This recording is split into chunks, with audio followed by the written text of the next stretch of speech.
Welcome back to the show, my fellow academiacs. Of course, I'm your host, J-ZILLA, and I have a very special guest with me.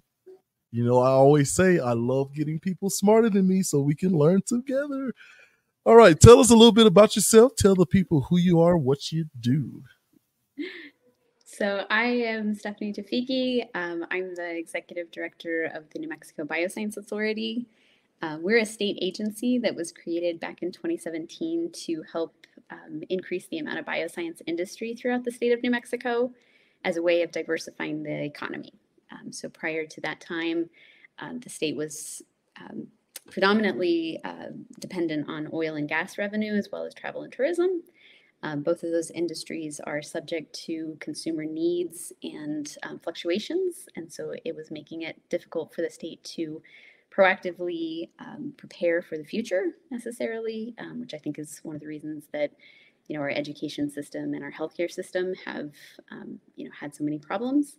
And so in 2016, a report was done called the Grow Bio Report, which looked at the bioscience industry as being a possible industry that could help alleviate those kinds of woes and help diversify the economy to make it so that it was more stable, it was able to employ more people, it had high wage jobs, and it had a path for growth, whether it be from starting when you're a recently graduated high school student to all the way up to PhD and MDs. So there are ways for it to go. So yeah. All right. Have to change the bells and whistles and whatnots. Okay, so you say bioscience. I think half man, half machine. Is this is this Terminator like misconception about what bioscience actually is? Something you come across often? I've never heard Terminator come up with it. That is an interesting one. I like it. And yeah, that's perfect. Well, so so biosciences actually includes a number of industries that are related to one another. So anything from ag science, so agricultural sciences and biofuels fit into biosciences, as well as pharmaceuticals, biotech, so anything related to biotech. So if, for instance, Terminator was a robot that could provide what's his name from Big Hero 6? Oh, like Baymax. Baymax, there you go. Baymax could be biotech. Yes, Baymax could totally be biotech, definitely. As well as pharmaceuticals, research and development, biostats falls into there, as well as distribution. So like back in COVID times when, the Pfizer vaccine needed to be kept at an incredibly cold temperature, the distribution of Pfizer vaccines would have gone under biosciences, the technology to develop it and things like that. So, yeah. Okay, so the actual mechanisms that we use is that I'm trying to find I'm not gonna say dumb guy. So like layman's terms. Drug development is how it's usually pinpointed. Like usually when we say bioscience, like people automatically go to drug development. Gotcha. Because like pharmaceutical development is a big money business. It takes a lot of time, it takes a lot of business, it takes a lot of people to be able to develop a drug. I mean, we're talking like 20 years and billions of dollars to be able to develop something, which is necessary, but it's not all that's out there. So other pieces that go into it, like there are companies right now that are developing health technology that can be done remotely. It's really helpful in the state of New Mexico because we have so few doctors that are outside of Albuquerque, Santa Fe, and Las Cruces. And so we need to be able to have, information and processes and tools available to be able to, get health data and to be able to share it with doctors that are back in the city. So some examples, Vitazi AI is a company that was recently created by an ER doctor who started seeing that people with diabetes were becoming blind more frequently than he thought that they should be. And so he developed this tool that can go into, something like a CVS or a Walgreens, and people can get a screening.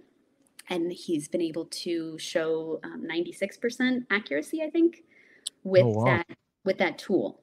And so it's something that's very simple to use. It's very simple to, install in these different places in rural communities as well as in urban communities. And the information can be vital to protect, the eyesight of somebody with diabetes that hasn't, taken those precautions. So it truly start off with like, hey, this thing is happening and it shouldn't be, or at least at this rate. And then off they go, just creating something to, get to, what did you say, 96% Mm-hmm. of, effectiveness. And that, I mean, is that, to my understanding, in science in general, like getting 100% is usually impossible, right? It's always some sort of, yeah. It's really difficult, but I mean, this is just the early stages of the company's development. He moved here from Colorado, I believe, a year and a half ago. And Oh, so wow. his company is literally brand new. And so, it's just something that is, the kinks are still being worked out, I guess. But right now, even so early in its development, 96% is amazing. Yeah. Yeah. So. And for people like me who have no idea, like, what number do you have to get to before you can bring it to the public or do human trials and things of that nature? I believe that he's already in the process of getting those clinical trials.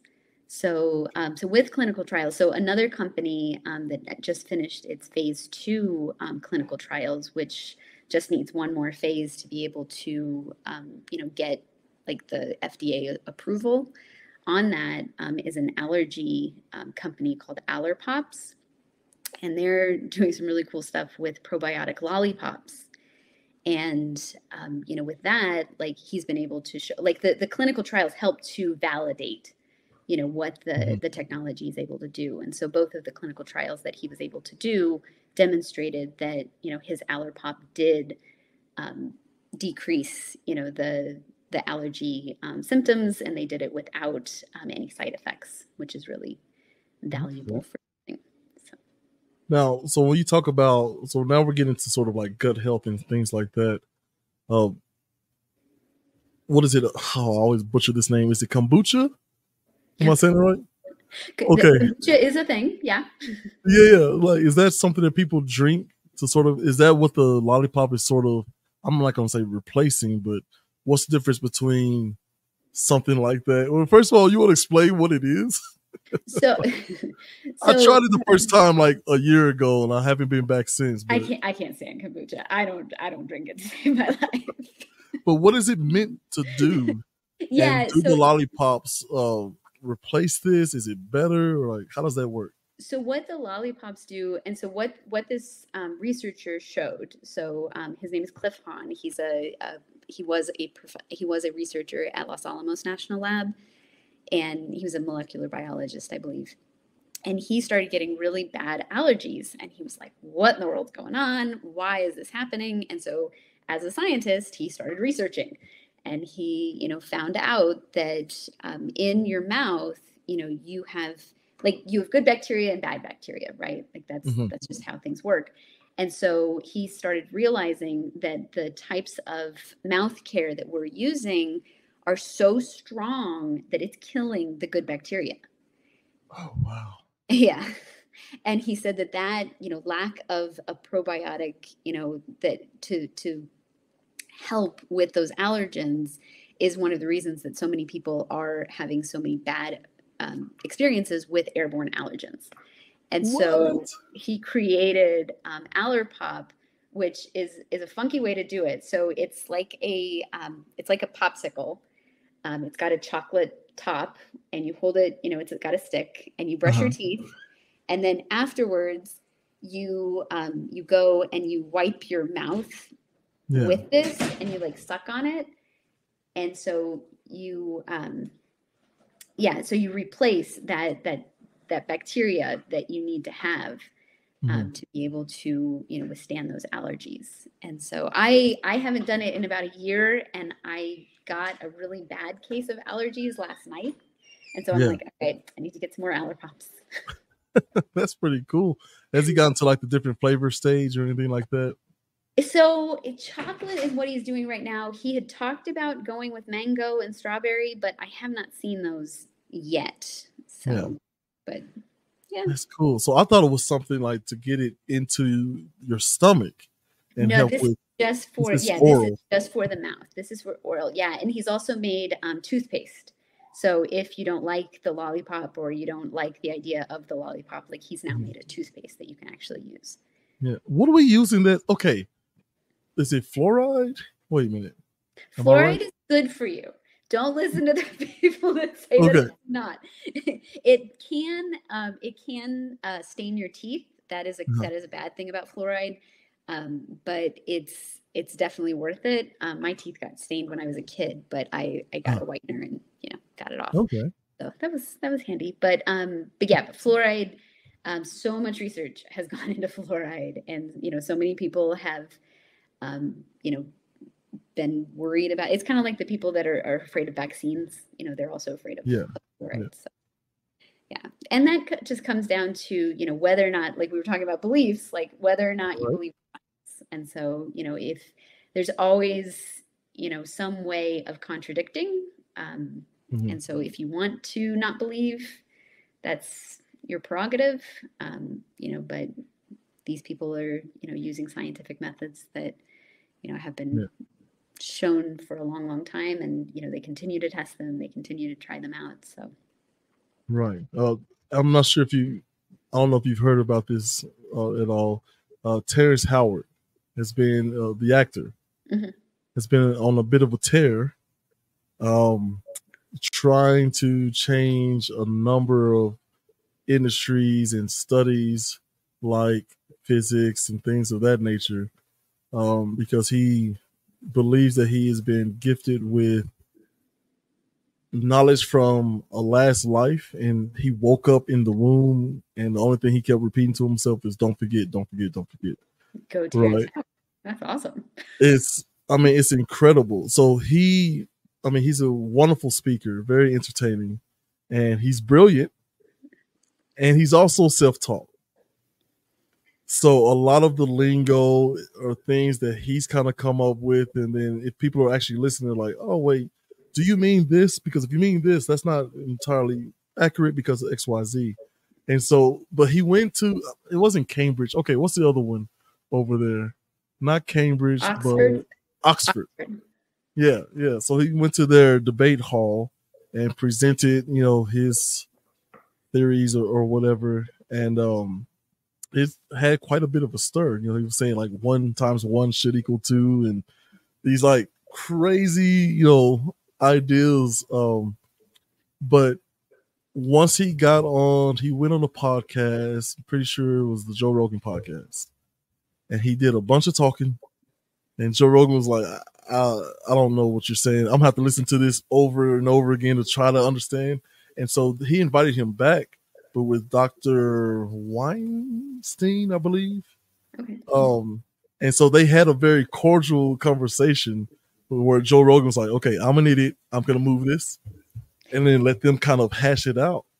And what he was saying is that every time you utilize these misread a formula or, say something nonsensical, use the wrong terminology, he's like, in my profession, you're going to pay a penalty.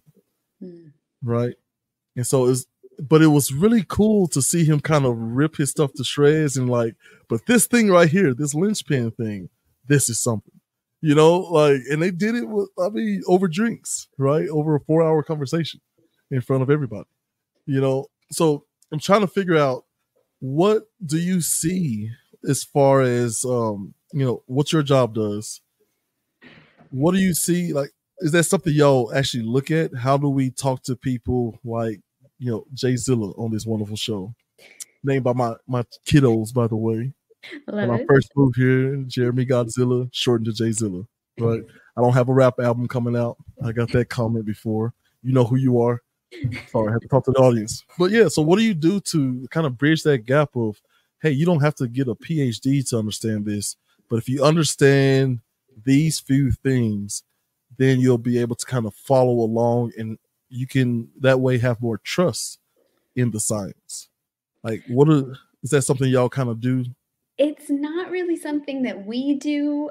There are, people that we, put businesses in touch with related to communication. Like, science communication is such an important and valuable tool. And it's really, really valid for companies that are, early stage, which is what most of the companies in New Mexico are.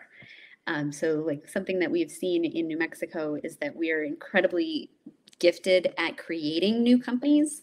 Because just like the ER doctor that identified the problem, and instead of thinking, man, why is this always happening? Instead, he said, I can find a solution. I will do that. Right. And New Mexico has got a really good culture of championing that, and not being afraid of those new out of the box thinkers. And so we really want to be able to promote them. But then when it comes to the business development, that's where it really is important for, the company to be able to effectively communicate with the public, not only just about their product and the validity of their product, but also of their business. Because we've seen, problems with businesses not being able to find people to hire. And then we've also, heard from students that say, oh, well, there's no jobs available. Okay, well, we have a platform right now. It's called the New Mexico Bioscience Connect EcoMap, and we have a job board that's on there. There's there's between 150 to 200 jobs available every week in the state of New Mexico related to the biosciences. And so there are jobs available, but it's a matter of communicating with the right people. And so, that communication is really, really important. It's one of the, valuable pieces that accelerators are able to contribute.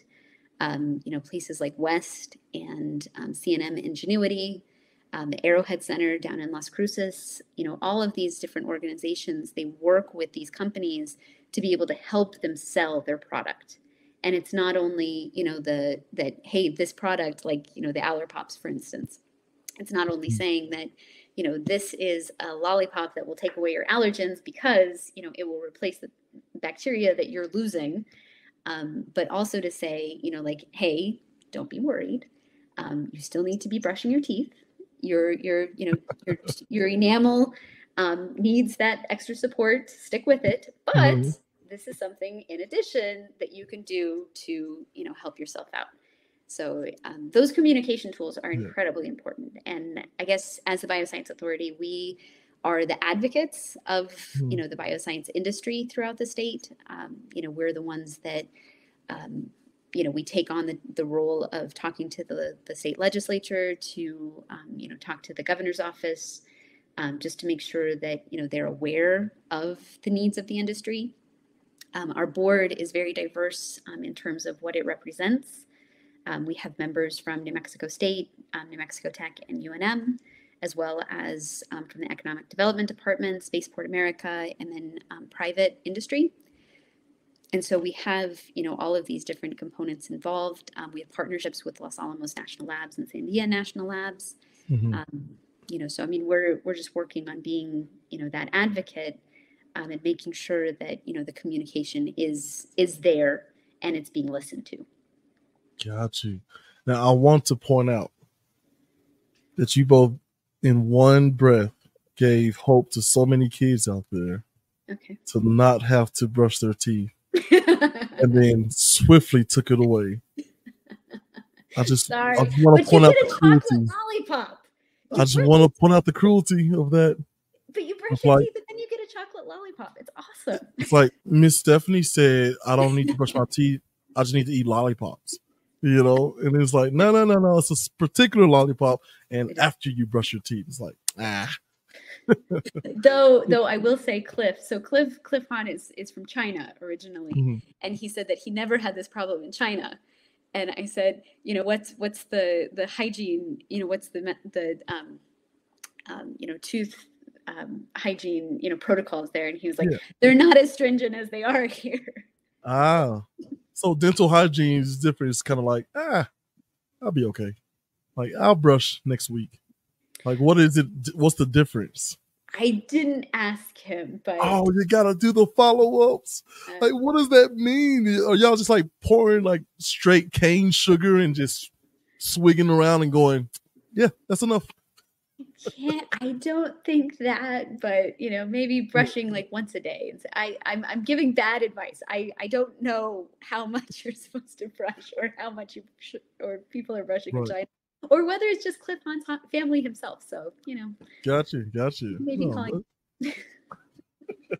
poor Cliff catching all these stray bullets. So okay, communication seems to be very important. Are you familiar with Wheel's law of communication? I Like, don't sort of whatever can be misunderstood Oh will yeah, be misunderstood. totally. It mirrors Murphy's law. Okay.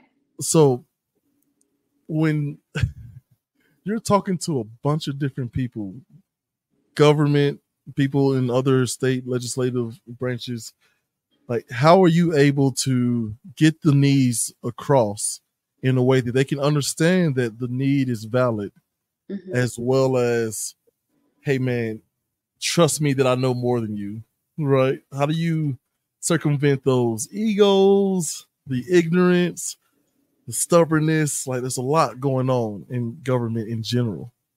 You've got to have the research. So we've done the research. We've had an analysis that was done for us back in 2020 that was Mhm. comparing what the state had in terms of resources, potential. They did a SWOT, which is the strengths, weaknesses. It looked at that, as well as comparing it to other states around the region that have had similar interests and similar goals, and they were able to do a really great analysis of what we needed. And so the first thing that it identified that we needed was a $25 to $50 million co-investment fund. That fund would be able to match with private investors that were investing in the state of New Mexico, because that is hands down the number one reason why companies are leaving the state, or companies are being dissolved because they aren't getting the funding that they need to truly develop their product to a commercializable level. Biotech takes a long time. I mentioned that like pharmaceuticals, it can be a 20-year road. There's a company actually in Santa Fe that is working with all of the pharma companies across the world.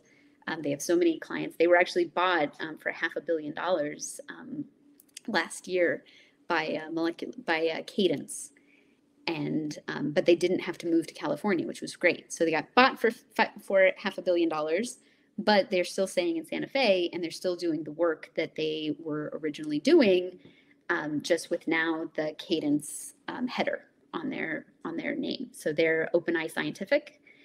They're doing amazing work with molecular modeling to be able to help pharmaceutical companies to be able to, run those simulated tests on subjects that does not just rely on rats and rabbits to be able to test medications. Because people are really upset when their rats and rabbits start getting abused by human research, Right. but also two, they don't work. They may have similar DNA structure to humans, but there's been enough evidence to show that those animal testing results do not mirror what the results will be in the human. And not only that, but clinical trials have shown that many pharmaceuticals, they work very differently for people of different races, of different genders, and of different ages. And so, this is one of the big reasons that clinical trials here in the state of New Mexico are so valid and so important, because we have such a diverse group of, cultures and ethnicities and ages and locations even, have a role to play in how drugs affect the user. And so, being able to promote the state as a place to be able to fulfill those diversity clinical trials is something that we're really working on doing in collaboration with University of New Mexico Health Sciences Center and Tricor. Just to be able Tricor. I know them. Yeah. You finally said a word that I recognize. Like my little pen, I'm gonna run out of ink. There's a lot of amazing stuff happening in this state, Jeremy. Like I'm going to run out of ink. You be nice to my pen and my dry erase board over here. Okay. Molecular modeling, you said? Molecular modeling, yes. So my crazy brain went straight to, molecules strutting down the catwalk and doing a little turn. What does it mean for molecular modeling? What does that actually mean? So they're using, software. So they're using, electronic software, so computer software, to be able to model how a human cell would respond to certain medications. And gotcha. What they're doing, and they do it within like the first 5 years of testing. And the reason that they do that is because, that's a really important stage for companies to decide, okay, am I going to, put billions of dollars into this to finish making, my drug, or do I know that it's not going to work? And so what they've been able to show is, this ability to save companies so much money, which is why, they're such a valuable company for pharmaceutical, development companies to work with. Yeah. So they can give you hey, don't first of all, save the rats and rabbits. The rats and rabbits. Exactly. Right. Secondly, save yourself some money. Save yourself some money and also save the end user. Because again, their data has been able to show that, a drug that may be able to, they think that it's going to work for anybody, but this is kind of going on a sidebar with clinical trials.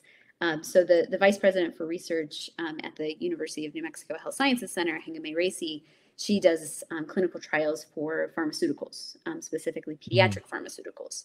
And she was able to show with her clinical trials an asthma medication that, had been being marketed to, all of these different people, actually had, severe side effects for African-American children younger than 12. Like if it was given to kids younger than 12, it would have, terrible, terrible side effects that could be, land kids in the hospital because it was just not okay. Once kids, past the age of 15, then it was okay. It was like, okay, that drug will work for them. But her research was able to show that it's not okay for, this subgroup of kids. And, and I believe for other groups, she had a number of groups, but that was the one that stood out for me because it had been promoted as, safe for anybody, because that's what their, their original clinical trials had shown. Right.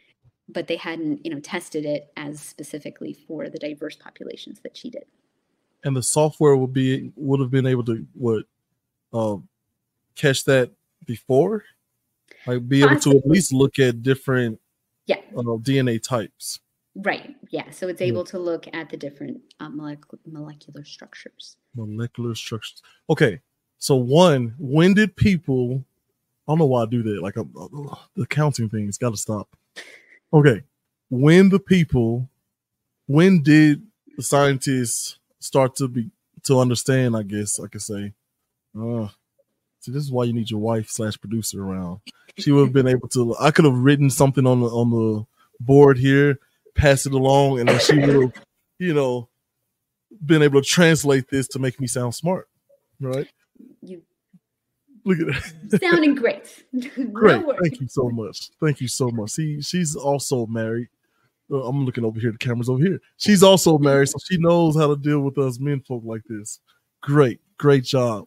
Okay, so, oh man, For me, I'm trying to think about a time where, when did people start understanding that animal testing isn't as reliable? There it is. Isn't as reliable as doing some other testing. And then what did you move towards beyond this software or this sort of software? It's just been very recent, actually. So before just the last couple of years, animal trials were required by the FDA. And so it was part of, the steps to get to clinical trials was that you had Wow. to show that you had animal trials. And so it's only been recently that, that has been negated. And, and people still do it because, for some ways they are still valid, for some processes and for some purposes. So, I'm not saying, fire all the vets that are taking care of your animals, because you and them would be upset with me with that because they have quite a few. But it is leaving the requirement of, including animal testing. Yeah. How long does it take for a rule like that in a long-standing practice to shift when the science shows that, hey, this isn't as good as we thought it was, and we need to move away from it?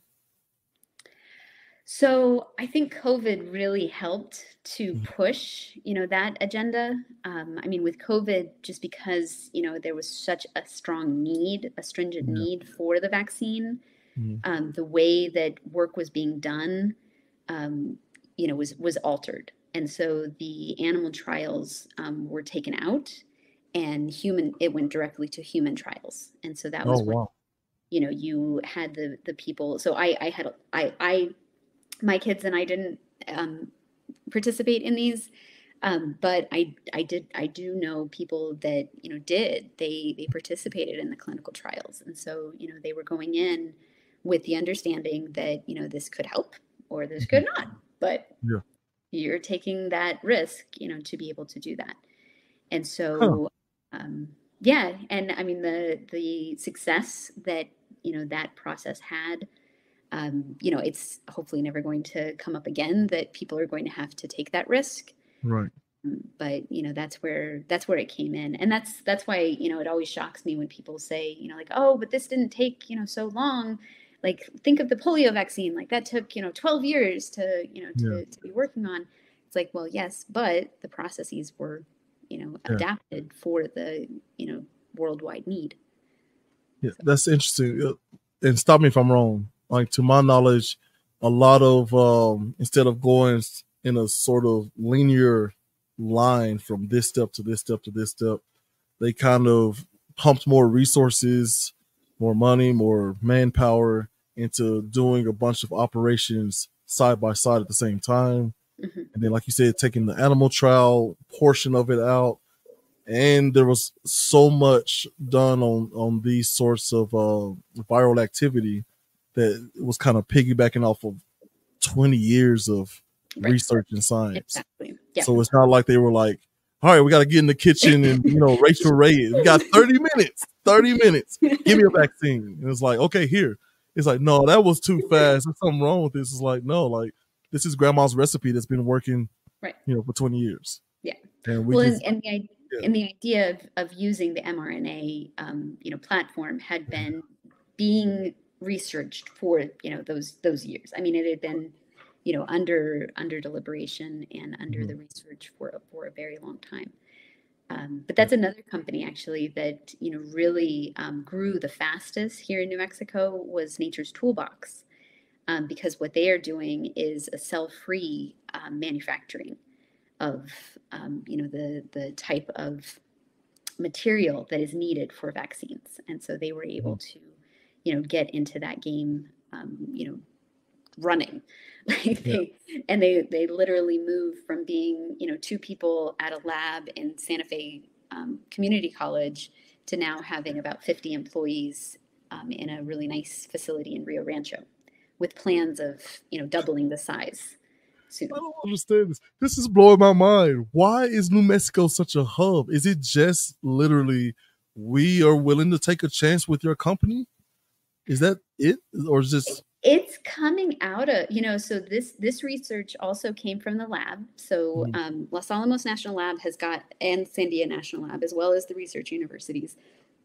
So University of New Mexico, New Mexico Tech, and New Mexico State have got policies in place, like any other research university or national lab does, to promote economic growth for their communities, Right. and they're willing to give sabbaticals to faculty and researchers that have an idea.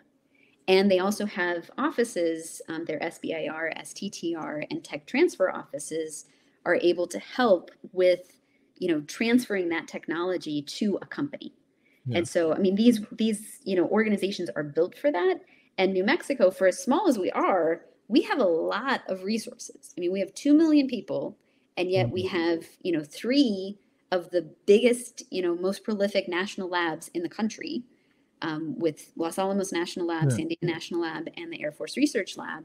And we also have 3, we have 1 R1 and 2 R2 universities, but also at the same time, New Mexico Tech and New Mexico State are on their way to being R1. So we may have 3 R1 universities, within the next, 10 years, probably. Right. I wouldn't say 5. I would say, they probably have 10 years to go. But, we have all of this highly innovative intellectual property that is here in abundance. And so, we have a lot of really great equipment. We have a lot of really learned people. We have a lot of innovation, and we also have a lot of need.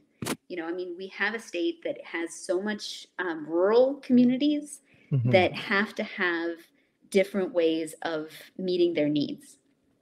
And we also have a strong agricultural community, which, also goes into the biosciences when it comes to that. Do we have the governor to thank for this, or previous legislative bodies?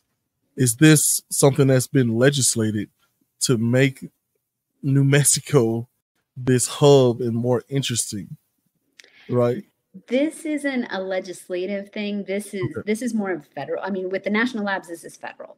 I mean, like the amount of money that the federal government is putting into Los Alamos National Lab and Sandia National Lab and the Air Force Research Lab is huge. There are some policies, though, that are state focused, which are amazing. And they are not, like, whenever anyone outside of the state finds out about them, they're like, can we do that? Can we participate in that? I'm like, if you come to New Mexico. So the Small Business Assistance Program is a program that companies can apply to the national, to the Small Business Assistance Program.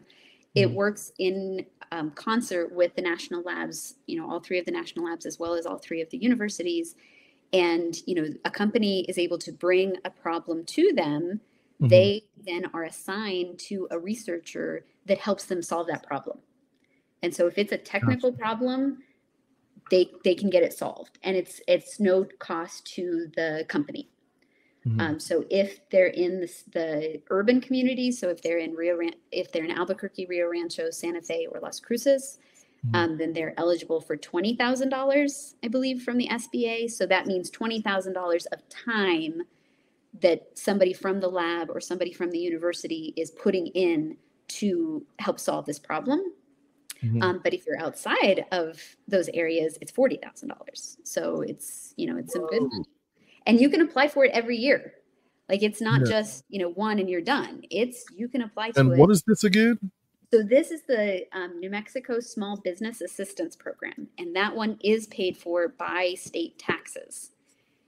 And it is a tax break that, the federal labs and universities are able to get to be able to provide this kind of resource to businesses in New Mexico. And it's got to be small businesses. So it can't be, that it's like $100,000 employees or something like that. But there's no business in New Mexico that has that many employees. No, like Pfizer or someone like that. Right. Like Pfizer wouldn't be able to, to get access to it, but they would also need to move here. Pfizer, if you're listening, move to New Mexico. Yeah. Man, that's crazy. That just seems like such a huge level of thinking about things. One, some of the numbers that you throw out so easily, I'm trying not to faint over here. Okay, when you say $20+ million for this, I just kind of go like, oh my goodness, what just happened? You know, um, I do understand. I want to go back over something you said because look, you have said all kinds of brilliant things that I'm going to have to research and just to be able to pronounce them. Right? There was a lot of abbreviations you use. I just Oh, wanted to go like, you know, sometimes why like I don't know even how to get in there. But I wanted to go back to the medication not being universally um, acceptable to everybody. mm, Yeah. So I know. So my daughter has to have or had to have braces, and we were talking about, and me being me, asking a bunch of questions. He was talking about, there is a difference between race is a direct correlation to who needs what kind of care, right? Oral care, because of us usually having bigger mouths, whatever reason, we kind of can relax our tongue in a way that other races can't, and because of that, it pushes out on the teeth, right? So we kind of have this jaw moving forward thing at the bottom. Native Americans have their own kind of thing because of what they eat, and Caucasians and so on and so forth. And I was just like, that's crazy. I said, so you can look at an X-ray and tell what their race is based off of how their teeth are configured, right? And so because we're such a diverse world, like how difficult is it to try to watch out for all of these different dividing factors, right? so it's something that pharma is now being pushed into. So, they like, okay, pharmaceutical companies want to make money. Yeah, That is hands fair down enough. what the purpose of pharmaceutical companies is. Um, and so, if you're making money by, selling a drug without having to change it, you're going to do that because it costs a lot of money to change it. And Change. so it's not until you are getting pushback from the users, and the governments that represent them to make sure that you're meeting the need of all of those users. And so that's something that pharma has now taken under their wing, and they're like, oh yeah, we always did this. No, you didn't always do this, but I'm glad you're doing it now. Yeah. So I was in a meeting last year that a couple of the representatives representing the international district here in Albuquerque asked for, related to diversity in clinical trials, specifically looking at that need, because of a report that pharma had just recently put out about the disparities of many of the pharmaceuticals in certain diverse groups.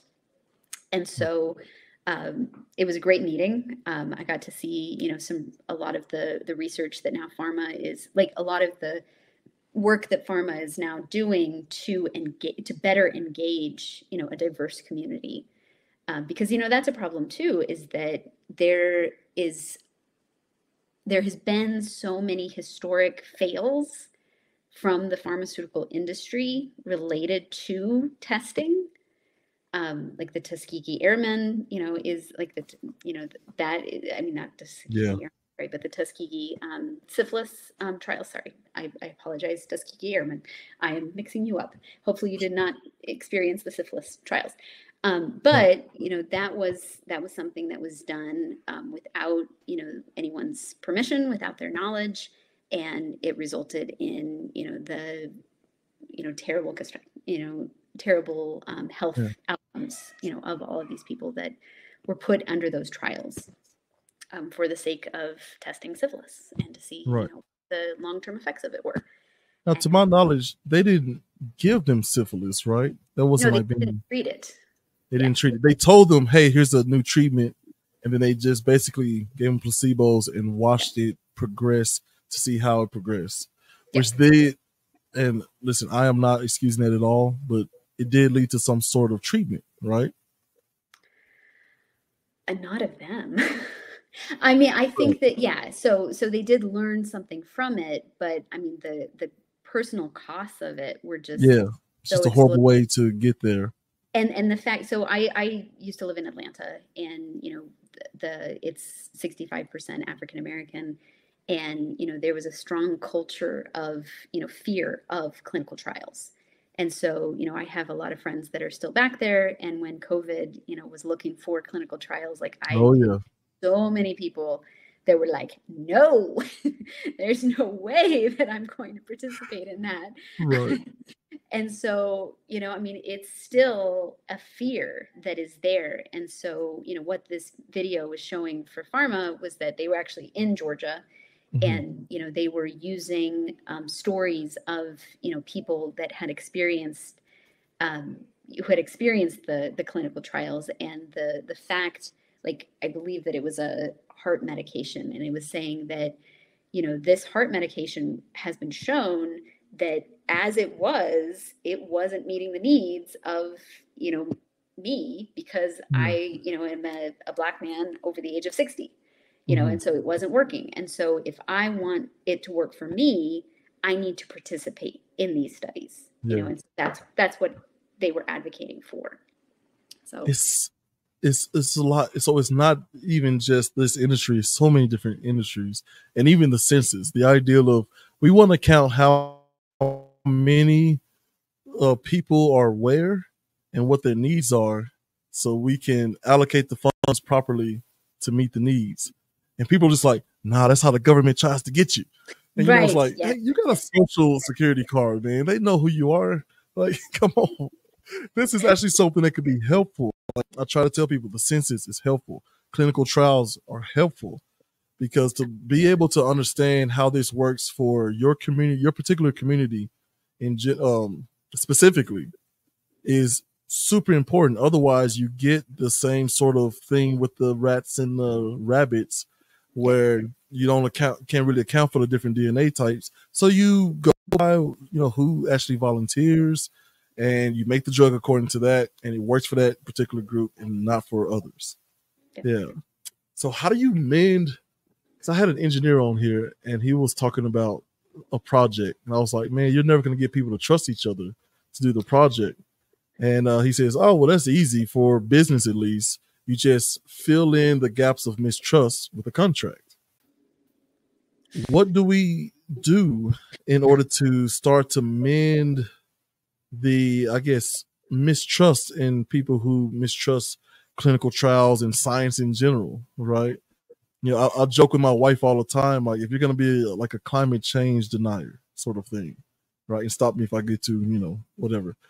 But if you're going to be a climate change denier, I told my wife, like, why don't they just give up the name? Like climate change and all that, global warming, just get rid of it. Just ask the people directly, do you think it's good or bad to dump toxic waste in the ocean? Do you think it's good or bad for all this plastic that's in the landfills and now have found its way into our drinking water and food and now into us, Mhm. right? Like, why can't we just break it down that simply? Like, is it good to have this Ninja Turtle like ooze dumped into, behind the company, or is it bad? Like, how do we do that? Like, is it good to send smoke into the air? Is that good or bad? Like, we don't have to be climate change. Let's just look at stuff individually and say, is it good or is it bad for the environment? But yeah, how do Exactly. we build that trust? So Hengame Racy is another, you know, example of how this culture can be changed. She does clinical trials, like I said, with pharmaceuticals, specifically with pediatric, you know, patients. And so, you know, there has to be that huge level of trust and commitment. And so I know when when Dr. Racy, sorry, is doing a clinical trial, she is always on call, and she is very Mm, upfront with her, you know, with the people that are in her trial, that she is like, she does not care if they are placebo or if they're on the medication, because one, she doesn't know, you know, it's a double blind study. I mean, it's a single blind study. Sorry, she doesn't know who is on it. They don't know Right. who's on it either. So I guess it would qualify as double blind. She knows who they are though. But anyway, the point is that, she receives calls at, wee hours of the night, or in the morning because somebody's, scared. Like somebody's like, hey, I'm on Right. this medication. I'm in this clinical trial. I'm feeling heart palpitations. Like, what should I do? And she's able to give them advice, and she's able to walk them through, and she's able to get them to the clinic that they need to get to, to be able to be, appeased and to make Right. them feel better. And so that's such an important piece, is that level of trust. And I just don't think that was something that was part of the culture before. But Right. it's definitely something that I've learned about from being in New Mexico, and I think maybe that's one of the reasons that we're able to see the successes here that maybe you don't see everywhere, is that Right. people are genuinely kind here. And I think that if you're in the state, if you're staying in the state, it means that you're here for the benefit of of people that are here. I'm so sorry. I'm back here playing with buttons. Okay. All right. So what I'm hearing, two big things is have a big heart, be kind by willing to sacrifice some of your time, right? Sometimes your sleep time, right? And transparency. Like, big time transparency. Huge. Could you speak to that? Because, you mentioned the trial that has some adverse effects with children, Black children who are 12 and under of a different medication. And you guys were very upfront about that, and you were able to, I don't want to say tweak it, right? Or do whatever, make whatever adjustments because of that.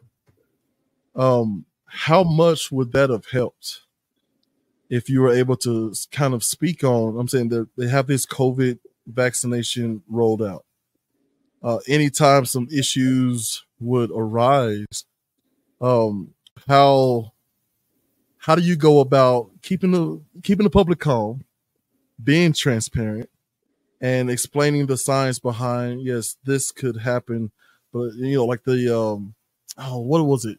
Some cardio issues that popped up, right? And people not understanding, and correct me if I'm wrong, people not understanding that it happened more with people who did take the vaccination. Not more. Okay. People who did not take the vaccination at all, COVID itself was causing this at a higher clip than the vaccination itself. Is that right? Yeah. Like, so they were like, oh, I took the vaccination, I had this heart issue. It's like, yeah, but people who have not taken the vaccination has this heart issue. It's more of a COVID issue than an actual medication issue. And, so how do you go about explaining that in a calm, kind way, but also accurate and, with all the transparency you can muster?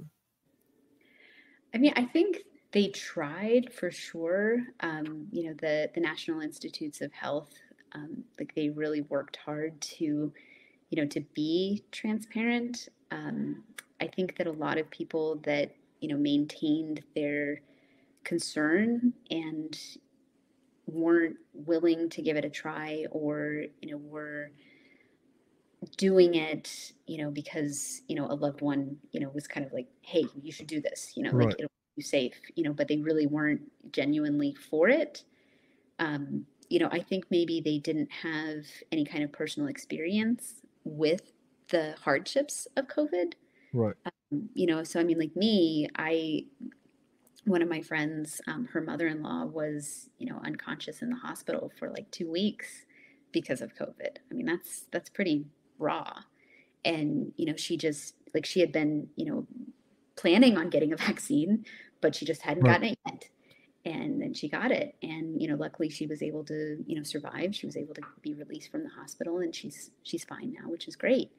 But there are other experiences where that's not the case. And, when you have those kinds of in your face, situations, yeah, exactly. It's able to, change the way that you look at things. it's kind of going back to the idea of, being more educated and being more aware Yeah. of, what's going on in the world. And so you can have, your own personal opinions, which, everyone should have them. It's a wonderful thing to have. But you should also keep in mind that, your experience may not mirror the experience of somebody else. Right. Yeah, that's good.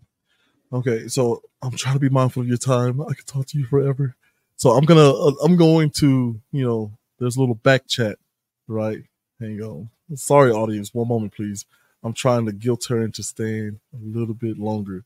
So right here, can you see that? Yes. Good. So you just say, "Hey, I have to stop in 5 minutes." Okay. Whenever, because I can't focus on the clock. Okay. You mentioned earlier New Mexico Connect Bio something or other. What was the name of that for students who are like, "Hey, I need a job, but there are no jobs out here"? Please come. So it's called nmbioscienceconnect.com. And it is an eco-map that we built with Eco-Map Technologies, which is a company that is based out of Baltimore. They are doing a great AI people combined effort to be able to collect resources, organizations, people, events, news, and jobs that are relevant to an ecosystem, and to make it more easily accessible to anyone that needs to get that information. We developed it as part of a grant that we received from the Small Business Administration Growth Accelerator Fund competition last year. And that grant was to develop an ecosystem in rural New Mexico. So looking at rural biotech in the state, and understanding that, places like Socorro and Los Alamos and Clovis are rural. And so, and Gallup, they are rural communities. And so these are places where, research is happening, innovation is happening. But because they're not in Albuquerque, Santa Fe, or Las Cruces, maybe they're not getting access to the resources, or they're not aware of the resources that are available to them. And so this eco-map is a way to be able to equalize the playing field for anyone that is in the bioscience community. Are you saying equal map or eco map? So it's an eco-map that equalizes the playing equal field. Map that equalizes. Equal map that equalizes. Equal map that, no, I can't do it 2 times faster. All right, and tell me if this is right. New Mexico BioscienceConnect.com. Yes, that's perfect. That is the eco-map. You have no idea how many times I've tried to do this on the fly, right? And it's like, well, that's not how you spell it. People are so kind. People are so kind. I want you guys to understand out there that people are kind. Kindness still exists. It's alive and well, because people are always, well, that's not quite how it's spelled. You got that E in there. It should be, you know what I mean? So, this is a celebration. Academiacs, I got it right the first time. Hooray for me. So, yeah, man, this job situation in America in general, we were warned probably around the end of Bush 2 term to beginning of Obama term that we are vastly approaching a situation where if every eligible American who's able to work got a job, there were still going to be jobs available, which isn't good, right? Yeah. Well, this is why we have a great immigration process. Yeah. Well. Yeah, we're not going to do this. We're not going to do this. Right? But yeah, things like this, right? New Mexico BioscienceConnect.com. Like, how many programs exist like this in different industries that we just have no idea? How many people, like in Grants, New Mexico, are still waiting for the coal industry to, rear back up like it did before? Like, how do you get people to move out of that line of thinking and into, hey, you probably should learn some tech. You probably should learn some other skill sets. So I'm a policy person. So my graduate degree's in policy analytics, and my research advisor was a sociologist from Northwestern University, And he had done his dissertation, and he was from Western PA, which is where my mom is from. So we've talked about this Steelers Cowboys thing, but my so my research advisor, he had done his dissertation in Pittsburgh, and looking at the closing of the steel industry, and what the effects were on the job force there. Right. And what Pittsburgh did to re-educate their steel manufacturing workforce. And so, steel is a hard job. I mean, they are, you have to be strong, you have to be tough, you have to, be able to withstand a lot of heat. And so, you're not working with, pansy people that, need to be taken care of necessarily. Oh, But like me. I and need so heating, I need heat and air controlled environments. Like I work for Nissan and General Motors and places like that, and I said, nah, no, these people are built differently. Yeah. yes. Well, do you know what Pittsburgh did with all of these people that used to be in the steel industry? No. Taught them healthcare, gave them free degrees to get healthcare degrees and certifications, and created hospitals for them to work in. And so you had these, big, like brawly guys that were becoming nurses. And, they were doing it on the city's dime. Oh my goodness. Mm-hmm. But it brought in building of the hospitals, were brought in work. Yeah. And so, I mean, Pittsburgh did not show a decline in their, in their economy, that should have happened. Like instead, they see cleaner skies. Like my advisor, he used to show me like pictures of like pre-Pittsburgh. And I mean, like my mom is from Western PA. I spent, summers in Pittsburgh, and I don't remember the smog. I mean, like there wasn't smog when I was a kid, growing up. But he would show me pictures of what it used to be. Oh my goodness, it was so dirty and so and it's changed because, that city had the foresight to be willing to change. Yeah. And, Grants is, they want to do it, like Pruitt and Grants, they want to do it, which is why they're advocating for the hydrogen plant. And so it's not necessarily going to be something that is so different for them. So it's not like they're going to need to change everything. They're not as innovative as Pittsburgh, but they do at least have a plan, to be able to change that position, in a way that will be cleaner for the environment as well as, Whoa. Don't be around here using the E word, okay? All right. That seems to be your trigger. Academics, well, not mine. I am in the comments. Oh, okay. Yeah. And for whatever reason, this little show has both red and blue, and sometimes they bump up against each other and like, oh, there she goes, talking about the environment, Green New Deal. Ask yourself this. Is a bunch of smog from producing steel good for the air or bad for the air? Don't use the E word. Just make it as simple as that. Like we want to, and because we have this culture where I can now, as a company, because my job, like you said, with the Pfizer, is to make money. If I can spend, I don't know, $100,000 lobbying for something that's going to cut costs and net me $200,000, I'm going to do it. Yeah. And if they don't want it to happen, the voters should be smart enough and the politicians should be, smart and upright enough to like, no, this isn't good. I don't think allowing you to put more smoke into the air is good. I don't have to politicize it. I don't have to make it global warming or climate change or whatever. Well, it's not good. And instead of going in the environmental side, also looking at the E word again. There it is. The health of the workers is very paramount. So working in a coal industry is very bad on your lungs. Like it's incredibly bad on your lungs. There's a lot of diseases that are associated with coal mining, and so that's something that hydrogen energy has shown. Hey, we use a bird to let us know if our air is poison or not.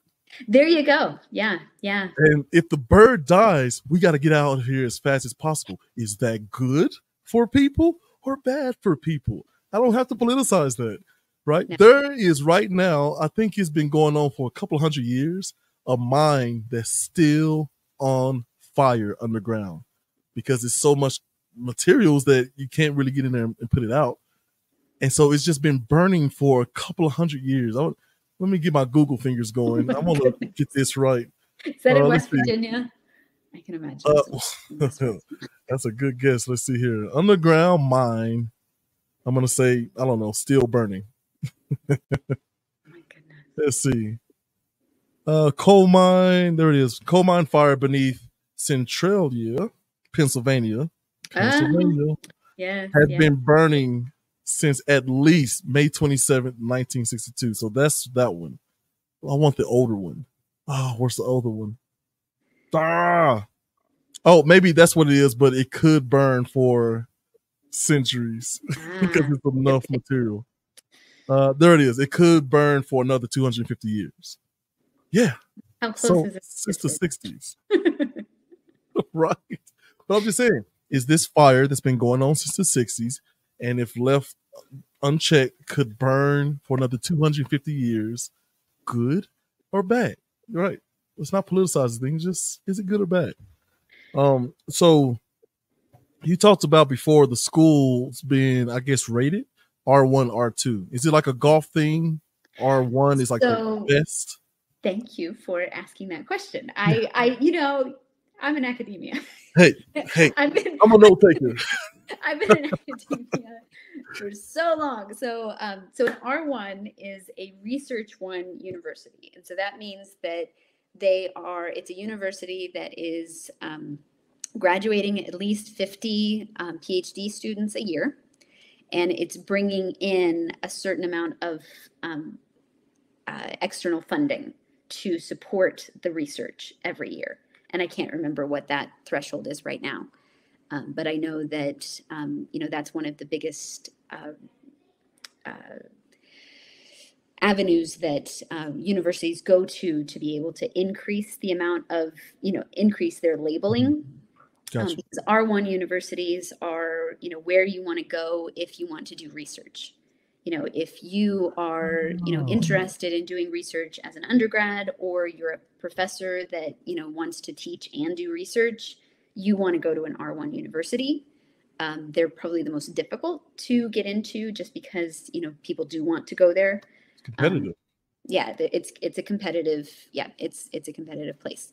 R2 universities, they graduate a few less PhD students, and they bring in a little bit less federal money. I mean, it doesn't have to be federal money, external funding for research. So all external, whether it's private or public? As long as it's for research, it counts. Like if it's for outreach programs or for education, then it's not tabulated in that matrix. But as long as it's for research. The folks who were trying to, I guess, explore the possibility of using sugar crystals to attach it to, or to attach cancer cells to it and extract it. That was a UNM sort of project. If I'm I don't know, I like to think of myself as an oil tycoon, right? Big hat, cowboy boots. If I'm an oil tycoon, I'm like, hey man, if you can get that sugar to get that cancer out, buddy, I'm gonna give you $500 million a year. Would that be acceptable? Yes, that would qualify. Yeah. Okay. It more than likely, like, as long as. So okay, there is a caveat with that. Oh man, I almost had it. They could be making it as a gift. If you're a big oil tycoon, you are probably making that as a gift, and gifts don't work that way. So you can encourage that the money go to this particular thing. And most of it probably will go to that particular thing. But it actually doesn't go into the metric of deciding. So it has to do with external funding primarily that you apply for. So like grants and things of that yeah, nature. exactly. Wow. Okay. Yeah. Okay. Wait a minute. Okay. I want to be careful not to get you in trouble. But I mean, I can't get you in trouble because I'm not really a big oil tycoon. Don't tell my wife. Okay. So I'm a big Texas oil tycoon, right? Straight out of West Texas. You'll get that, you folks over there in West Texas. And I've got all this money, but we can't do it that way. But I have, I don't know, 500 or so briefcases that happen to keep showing up at your doorstep, to help cure cancer. Does that work? It would still go under a grant. I mean, it would still go into a gift. Okay. The way that you could do that is to set up a foundation that gives grants. And so if you set up a foundation of your $500 million and you say, like, hey, we're going to, be accepting grants for, cancer-related research, and this is the deadline. These are the parameters that you have to follow. This is what you have to do to be able to be eligible for this. And then you accept applications, and your board, goes through a lengthy process of deciding who they're going to fund. And they work with the university to be able to transfer that funding from you to the university. Then it will work. Okay. Last try. Okay. I have found globally 500 million people who each want to donate $1 towards get that sugar in there and get that cancer out. That's called crowdsourcing. And that is also legal. I mean, that kind of money can come into the university, and it can support, specific problems.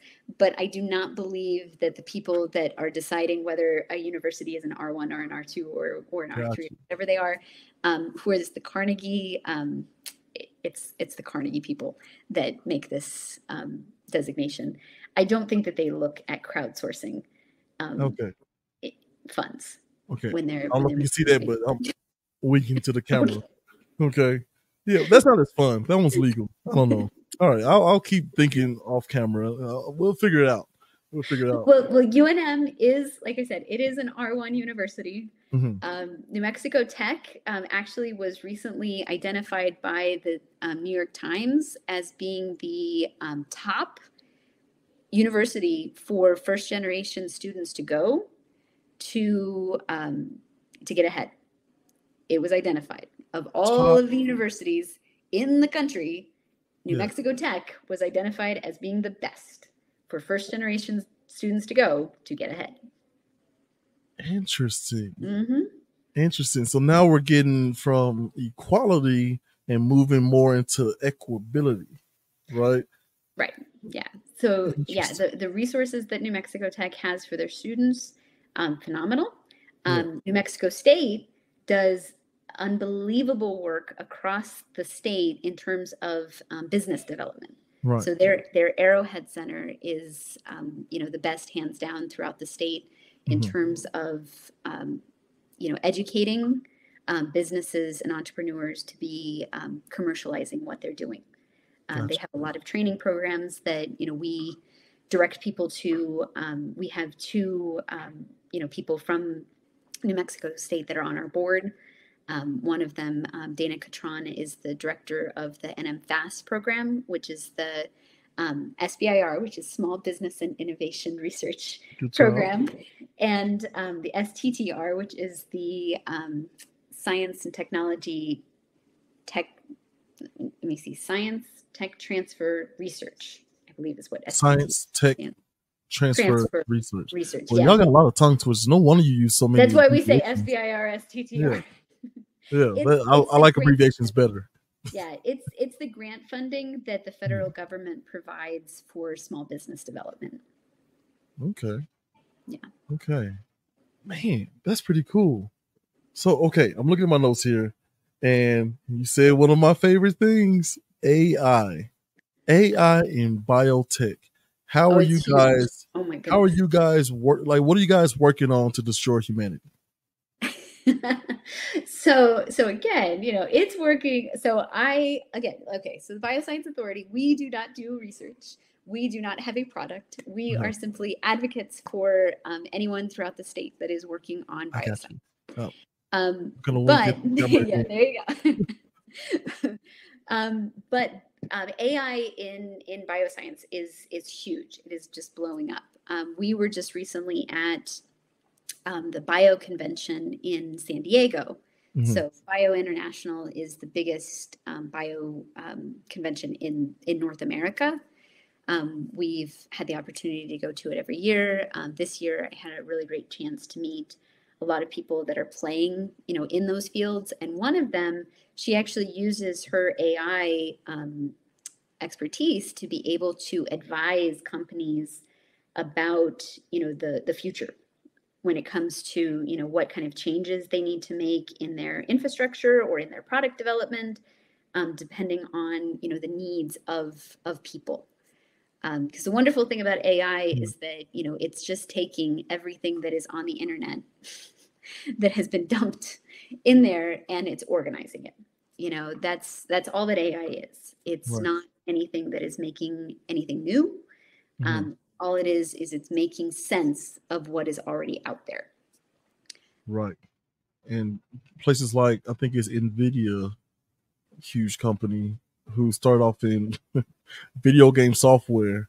And it was like, and someone asked them to utilize that software for AI, and it worked so well. It was like, all right, the guy bet the whole company on AI, decade or so ago. And now he's like reaping the benefits, one of the biggest companies, set to possibly eclipse Apple or something crazy. Like, it's crazy. Okay, AI. You're saying that, okay, I'm trying to understand it in a way I can understand it. So earlier we talked about, what is it? Schools? No, not the schools. I'm trying to figure out, be able to make sense of what's already there. I guess we can use the molecular modeling. Okay. Right? You have all this data and all these different DNA types. Yeah. AI can get you to some answers faster. Right. More efficient. Okay. Yeah, as long as it's being coded correctly. Yes. And that's one of the things that OpenEye Scientific makes sure about, is doing that. So statements like that terrify me. Right? As long as well, like, imagine this, that you're getting information from something that has been processed incorrectly, and instead of being lung cells, it's cardiovascular cells. And so, that's not going to work correctly. Like, you're going to, for OpenEye Scientific, for instance, they're going to, run a drug, through their molecular modeling, and their results are going to show that, no, this isn't going to, prevent a heart attack. Well, they weren't testing it on cardiovascular cells. They were testing it on lung cells. So of course it's not going to do that. I mean, that's just, that's what I'm talking about when it says, as long as they don't code it incorrect, as long as they're coded correctly. Okay, so how long have you been working for Skynet? I have not. You familiar with it? Oh no, do you not get the reference? Terminator. It was a company, Skynet, that developed this technology to make everything perfect and great. And then you know how that story ended. My goodness. So yeah, it's one of those things that, scientists, man, I love you guys, right? I consider myself to be an amateur scientist, as in, like, I believe in reason and having, making things, trying to falsify some sort of information, scientific method. Can the experiment be reproduced by different places in different countries, whatever, right? I believe in all of that. What scares me is, like, hey, the polar ice caps are thawing out and we found some new viruses. Let's see what they were about. Like, this thing has been frozen, minding its business, right? And now it's thawed enough for scientists to, get a couple of samples and, like, let's see what happens. That zeal that has saved so many lives. I would dare to say it's a net positive. frightens me so much. So what are you saying to me right now, and people like me, to kind of soothe me a little bit? You know, pet the cat, right? You don't want me to talk about the E word when it comes to that stuff. I mean, you set that up. This is good. Wait, you're learning. You're learning. So, okay. So when it comes to these types of, you know, viruses, okay, like, you know, is it dangerous to take them from an environment into the lab to learn about them? I mean, there's a whole bunch of, you know, bad mojo about COVID-19 and, you know, that just thing. I'm not going to talk about that because I don't know about it. I saw the movie Outbreak. Yeah, exactly. Yeah, exactly. Well, the COVID-19, you know, conspiracy theory is, which has kind of been proved. Anyway, it's on those lines. But whoa, hold on! I need you to pause and go back a little bit. It's okay. Like, no, it's fine. It's fine. Theory stuff. Like I the can't idea wait was to that stop recording so I can get that answer. Holy cow! Okay, continue. Okay, so if you leave a vaccine where it's, I mean, if you leave a virus where it's at, it won't go away. It won't. You know, I mean, it will not. It will not go away. Viruses are too prolific. They are too strong.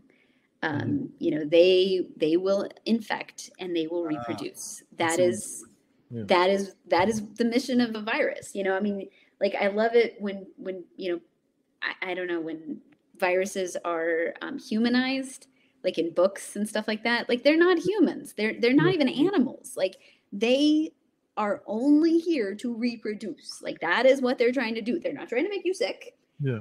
They have no idea what you are. They're just trying to find a way to reproduce because this is what they do. Yeah. And so, you know, even if you leave the virus in the polar ice caps, something's going to get it. And something's going to take it to a human, and that human's going to get infected. And if scientists don't know about it, then we're not going to be able to. Ahead of time. Yeah, exactly. Ooh. So, I mean, knowledge is power, you know? I mean, you've got to be able to have that amount of, you know, pre-information to be able to plan, you know, for the future. Okay. All right. Okay, Skynet. I'll see. All right. I do feel better. I gotta watch that movie. My heartbeat has cooled down, right? It's like, oh, you know, we do need to be able to prepare. Okay. So, oh man, I almost said the E word. No. Okay. Wait a minute. No, never mind. Okay. Let's go back to San Diego. Okay. Let's go back to some Listen, I'm not a good swimmer. Let's go back to, you know, let's go closer to shore. San Diego, Bio Convention. Bio Convention, yeah. Bio International is what it's called. Bio International? Yeah. San Diego Bio International. Right. Nice little. Okay. The thing that you saw there that was just completely like, I can't believe this is possible, is what? Oh my goodness. I mean, like you know, you think that New Mexico has got so much innovation and, you know, talent. Like we do. We have, you know, hands down, I think we are the best startup community ever, from what I've seen. But you go to other states like Oregon and Massachusetts and California and Texas and Colorado, and you just see the amount of funding that they are willing to put into their companies to grow, and how big and developed and, you know, successful they are. You get so sad. And I mean, that's what we're trying to show, you know, the state is that, you know, we're really trying to. Something that I've learned about coming to New Mexico as an outsider is that many people that are here, and you came from, you know, out of state too, so I think that you can understand this, is that, you know, a lot of people that are here, they think that this is the end all be all. And they don't understand that there is another way of doing things. Yeah. And that, you know, somebody else is doing something different. And who knows, it may be even better, you know. And so that's what we're trying to, demonstrate to the state is Right. that, like, look at these places that are investing in their companies, that are providing an opportunity for their students to get good, high-paying jobs, without having to leave the state. Because this is a cycle that we've seen as well, is that 70% of the graduates that are coming out of New Mexico-based schools in bioscience-related career paths, degrees, are leaving the state. Wait, 17 or 17? 70. Oh, Are so people leaving just the like skimming the cream, literally the cream off the milk, and taking them outside the state. and then they're leaving. Right, exactly. And a Yeah. lot Are of they them leaving are going. to further study, and then some coming back to bring their knowledge back, or they're just like So, bye forever? so this is something that is being advocated for, and a nonprofit called STEM Boomerang was created by a professor. She is an emeritus from UNM, Maggie Werner Washburn, and she decided, she had worked all of her career to help educate, these students that were typically underrepresented. So, they were women, they were ethnic minorities, they were first generation, they were from rural communities, they were from impoverished communities. They were, these students that didn't typically get a chance. And she made it her mission to give them that chance. And she graduated, I think, 115 students, I think is what, she has the at least that's what I saw when I was in my previous position as a research development specialist. And I was helping with the renewal of this grant, which was from the National Institutes of Health. And now those students are, like, after they graduated from the University of New Mexico, they went on to Ivy League, prestigious, graduate degrees, to, really high-end positions. And so now what she's done since she's left the university is that she's created this nonprofit to bring them back. And so she's calling it STEM Boomerang, because she's like, okay, you were originally educated in New Mexico. You went out, now come back. Yeah. And that's what we're looking at as well, is to advocate to the young adults that are ready to have families, or they already have young families. Because, to have a young family in, San Francisco is really hard. It's really, really hard to afford a good place to live in San Francisco. And that's where a lot of the, bioscience is happening. And so we've got advocates that are, actively trying to recruit companies to move to New Mexico, who fit that profile, because we have a great cost of living. If their foundations are in New Mexico, they have family here, which is a really great pull, when you've got kids. And so, these are the types of work that's happening right now. Yeah. I like that idea of like, don't you miss your mama's cooking? That's right. Don't you miss your mama's, free childcare? Oh my goodness. That's no, I tried to trick my mother into moving out here.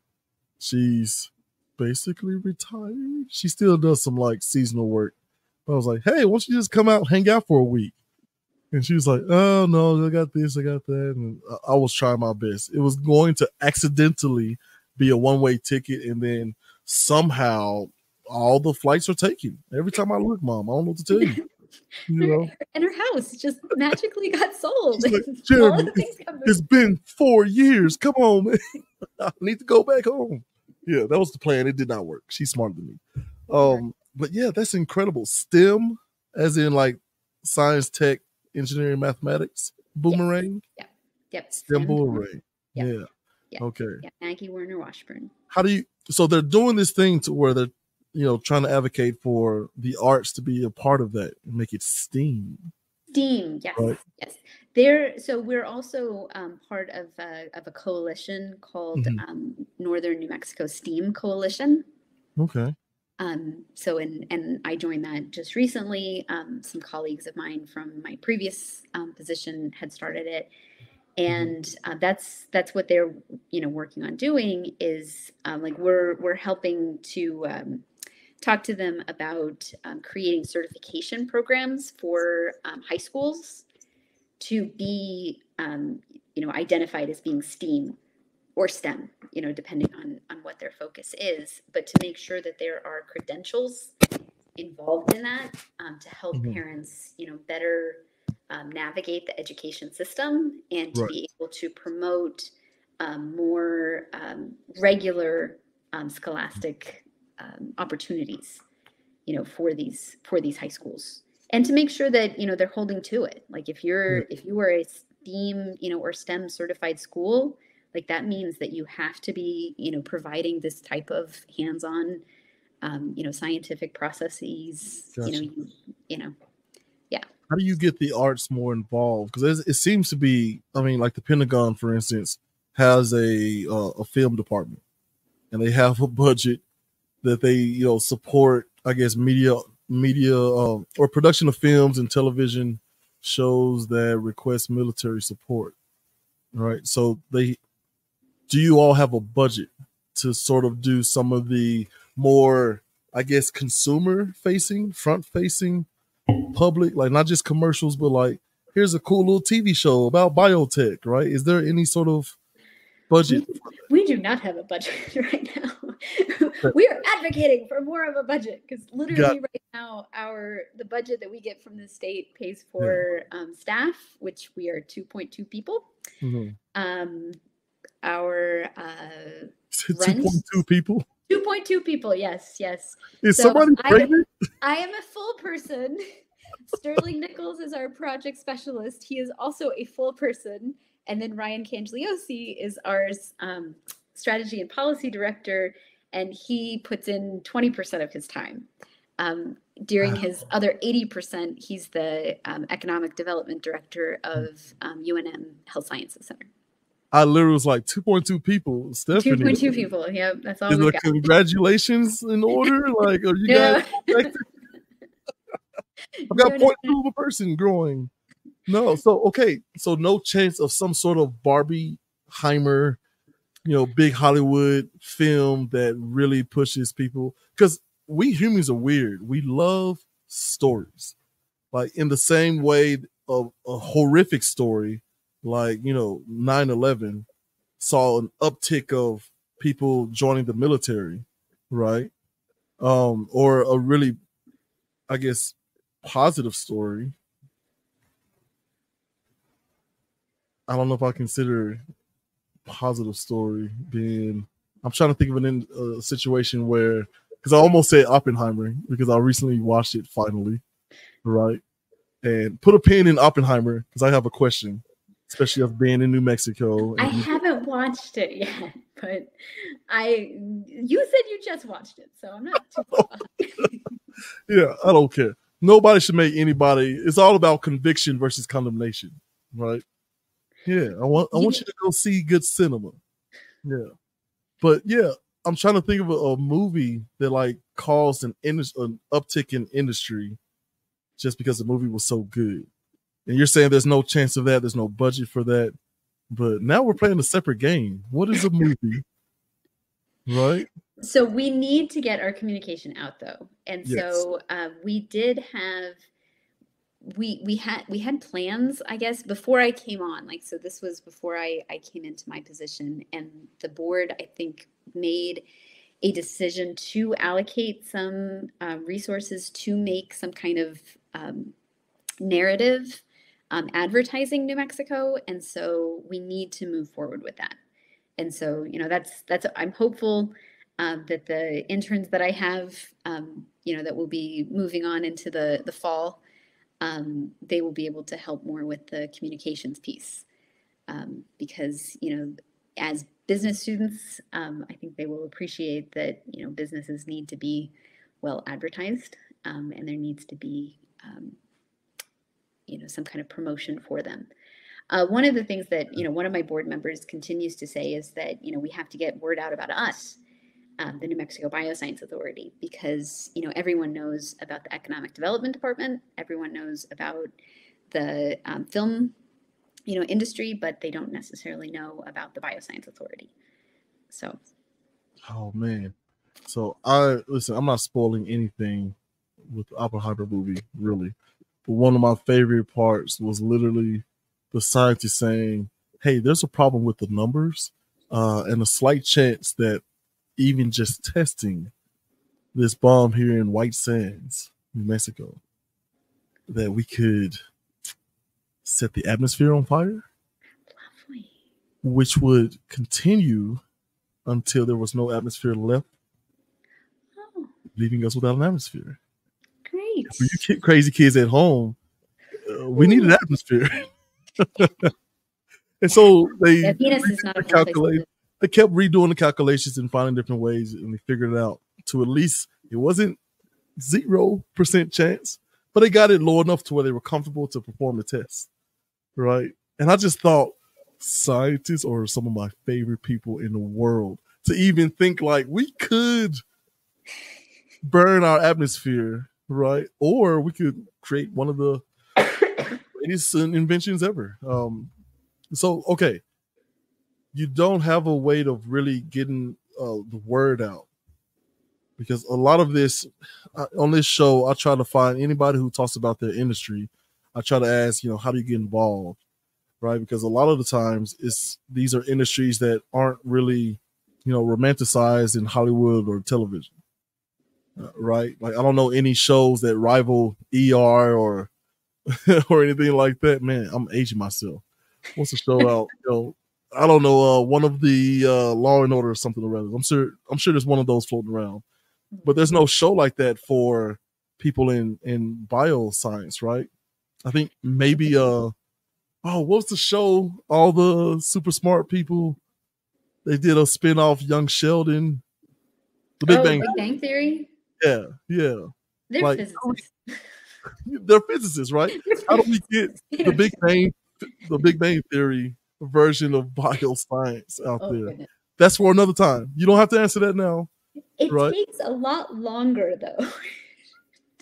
Like this is the problem, right? Like if you go into a lab, like, okay, I was a biologist, right? And I realized that my younger son, who's really, really into science, I brought out a microscope that I had from when I used to teach second grade back in Arizona. Yeah. And I pulled out I brought it down because we found an insect leg. And I thought it would be cool to look at. And so I, showed him how to make a slide and I put it under there. And he looked at it for like 5 seconds. And then he was like, okay. And I said, do you want to look at more of the slides? No, mommy. But then, he starts going off on chemistry and physics and all of these things. And I'm like, okay, so you're just not into biology. Yeah. Biology is rough. Deal. Yeah. Chemistry, you can, it's part of our food. You can blow stuff up. Yeah, but biology is life. I mean, literally. I see life all the time. I see my wife. I see my kids. Right. Okay, so something that we're working on doing. So I'm putting together a proposal to the National Science Foundation Excellent Program. And what this would do would be to create paid internships for undergraduate students that are, pursuing any type of bioscience related degree. Probably in New Mexico, but to be honest, they don't have to. They do have to be residents of New Mexico to be able to take advantage of this. But it would provide summer internships in New Mexico-based bioscience companies, but also aerospace companies that are interested in exploring space biology. There are companies in the state that are looking at that. And so, they need to have bioscience experts working for them as well. And so this is a hot topic, and New Mexico could be a leader in it. And so we're really waiting for that. I see it now. Fade from Black. It opens on a spaceship. It's Leonardo DiCaprio and some other, I don't know, Brad Pitt. Right. I don't know. Look, I'm aging myself, okay? I saw Troy. That's all I'm saying. I'm identifying with you. No one else needs to worry. So, they are actually biologists, right? Going to, we'll figure out the rest of the story. So, The Martian, okay. Oh. I read The Martian last year, and I will not watch the movie because I decided that I don't, in my head, the commander should have been somebody else, and I was really upset by the person that they cast. I won't see it because of that. I think that Matthew Damon is a great person for the lead because I mean he totally makes it work. But that guy was a botanist, and that was the reason that he was able to survive, was because he was a botanist, which is a biologist. He figured out how to grow plants on Mars. Right. So, gotta have it. Okay. See, yeah, I'm liking this. We're gonna have a whole movie. You know, we got a Netflix studio right down the road. I mean, might as well use it for something. I don't know what they're doing over there. I'll just knock on the door and see if they'll let us in. I know what I'll do. I'll tell them I'm an oil tycoon. From Texas. Right? See, you've already got the accent. West Texas. You gotta do West Texas. Right? Okay. Okay. Something you are working on, or you guys are working on now, that you're excited about for the future. Well, we are having an event actually on Monday. So if anybody is available in Albuquerque at the Q station, it's going to be from 3 to 5. It's a networking event to learn about the EcoMap that I was just talking about. So our intern, John Saldana, is going to be giving a presentation about how to use it. And we're going to have a QR code to be able to log into it, to be able to get access to it and, you know, work it all out. And it's also a great way to meet the other people that are in the bioscience industry in the state. Gotcha. I got to talk to the audience real quick. I'm just going to, all right, so producer, get her out of here. I don't want her to catch any flack. Okay. Whew. I'm all shiny. Okay, so what she doesn't realize about this industry is that we are recording Saturday, July 13th. This probably won't be out for a month. So I'm going to have her come back on and do it again. And instead of saying we're going to say we had. Okay. All right. Here she comes. Nobody say anything. Nobody panic. Hey. Hello. Hello, Jerry. I'm sorry. I'm a Seinfeld fan.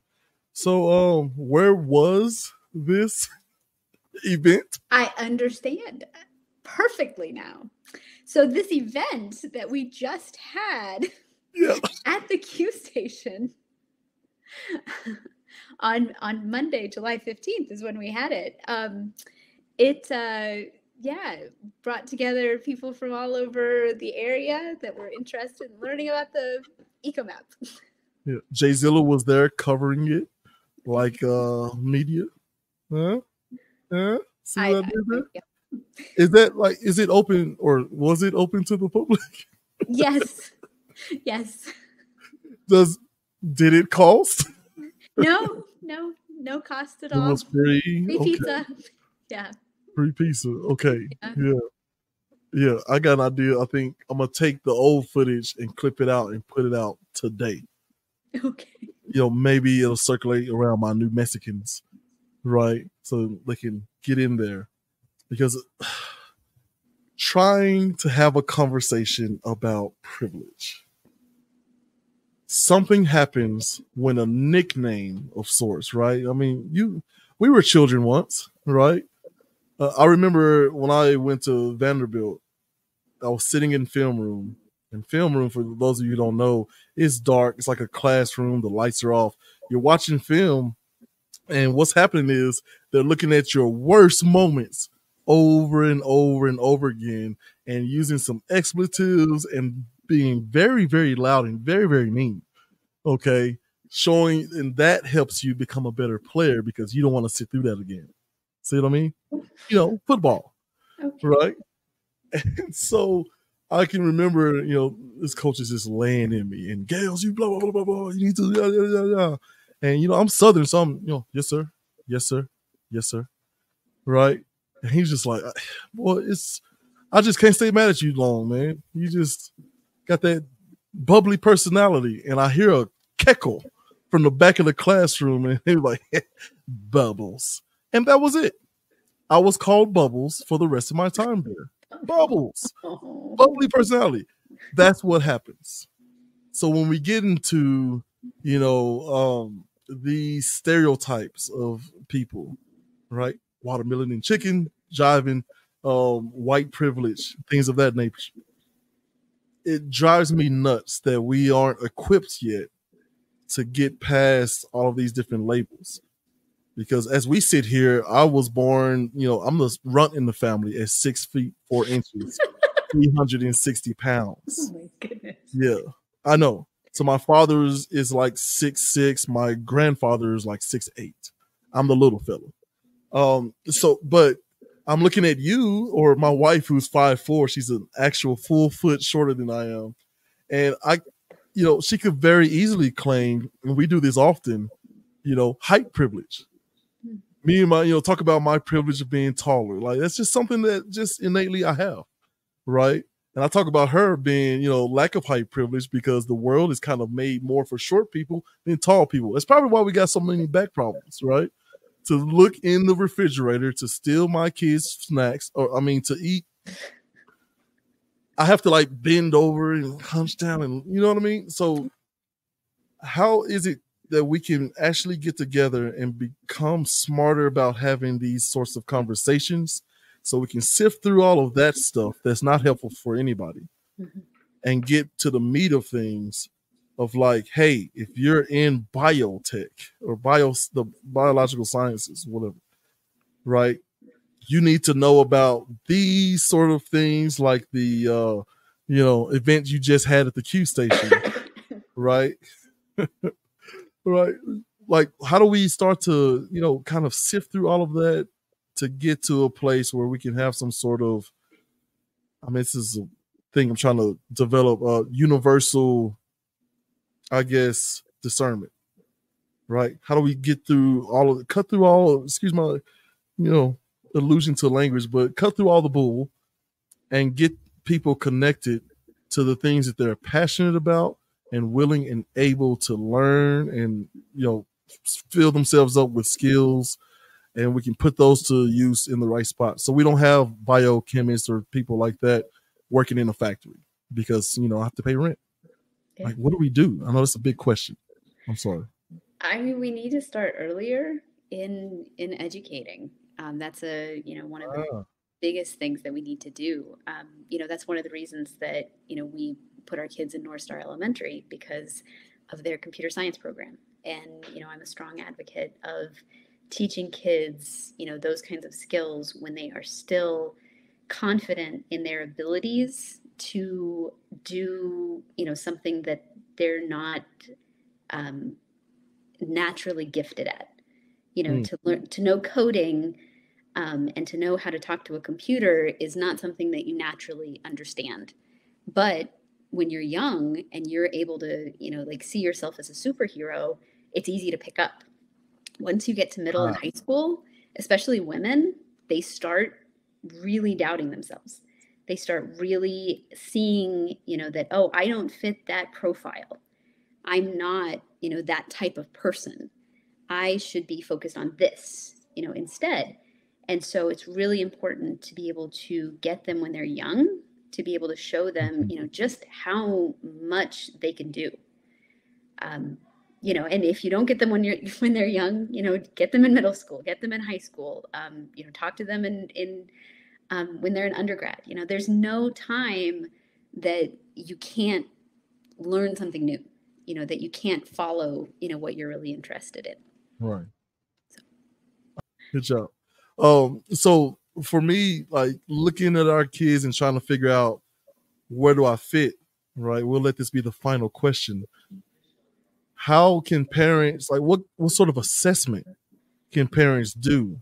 Because I noticed with JJ, aka Jeremy, he really likes math and science, but math is like his favorite, right? When we get the little homework packs, he's done the whole week of math. I'm like, JJ, you got to write some sentences too, buddy. He's like, oh, he hates writing.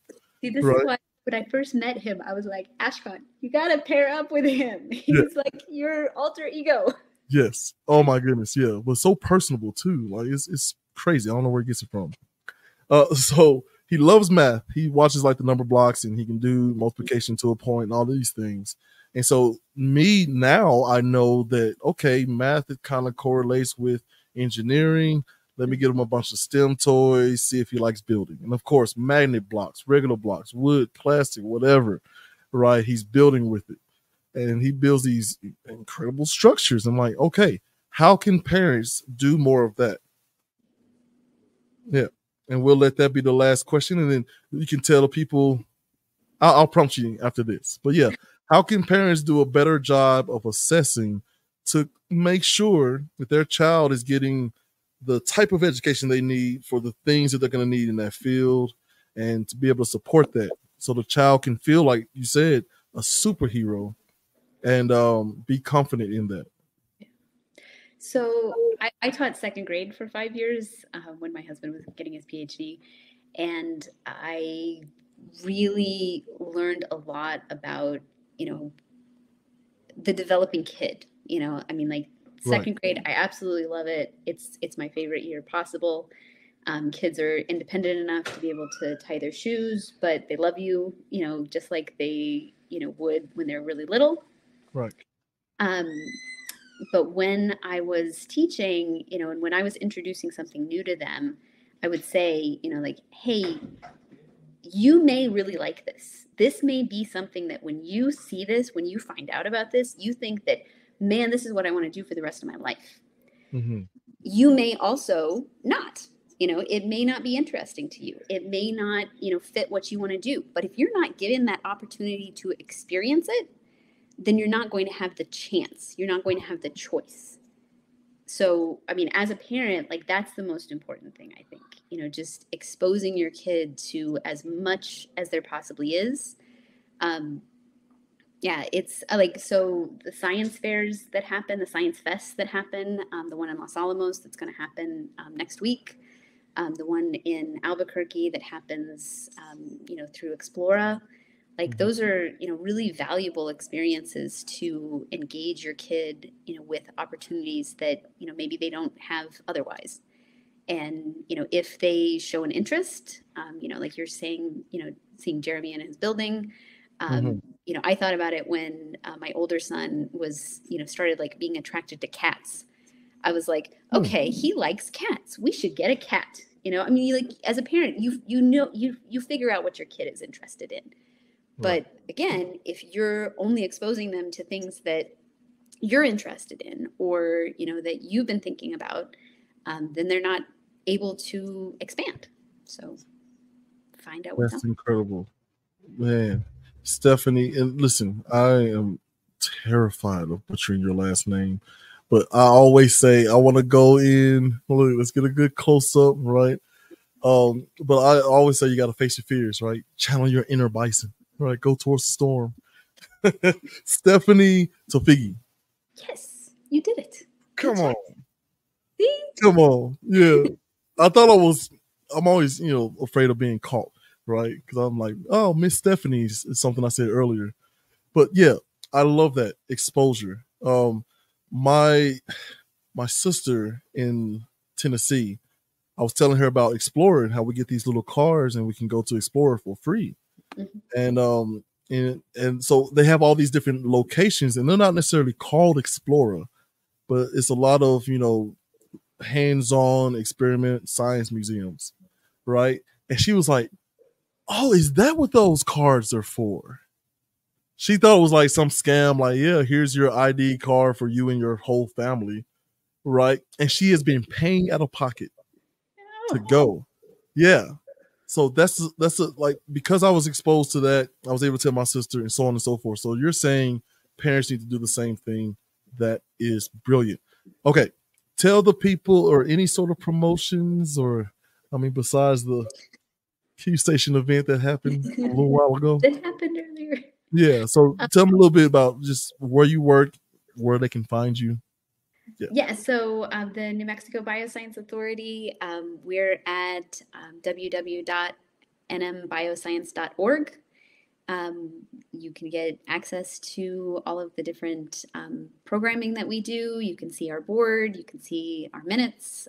We are a nonprofit, and so we keep track of all of those things. As a state agency, we're subject to the Open Meetings Act, so our meetings are open to the public. They get posted on our website. Anybody's welcome to join.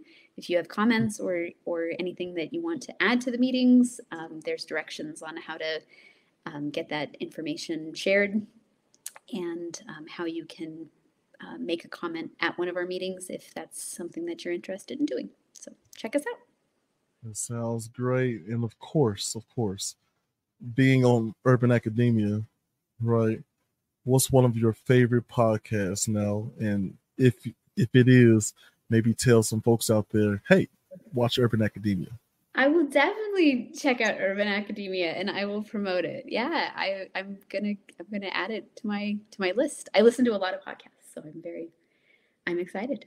Thank you so much for having me. Oh, thank you so much for being here. I'm gonna sit you in the back room.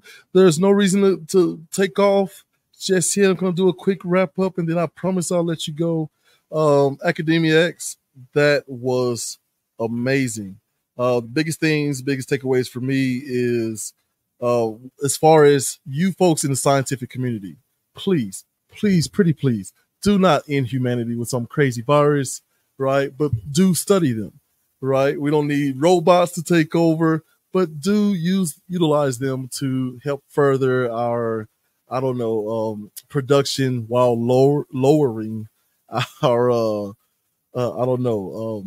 environmental footprint. I said the E word. There it is. But yeah, transparency and being willing to be there and support the people in these trials and promote the people from a diverse group of people, whether it be race, gender, whatever, to get in these trials so we can get the best medicine to help the most amount of people possible. Make sure that we are checking out some of these events, some of these science fairs, and I like the idea of a convention, right? San Diego Bio International. And then parents, watch your kids closely. You know what they like and what they don't like, and see which of the 5 letters, right? I think it's 5, STEAM. Yes. One of the 5 letters, right? Science, tech, engineering, mathematics, art. I left art out. But yeah, see which one they sort of gear towards and just help support it. Let them try it out. And if it doesn't work, that's okay. Be their biggest advocates and cheerleaders, as well as exposing them to new things. Like the great philosopher Daniel Tiger always says, you have to try new things because it might be good. So anyway, they say common sense ain't common. I'm proof of that. But keep coming back next week as I have wonderful guests. And hopefully I can acquire a little bit more and you guys can grow with me. Peace. For you.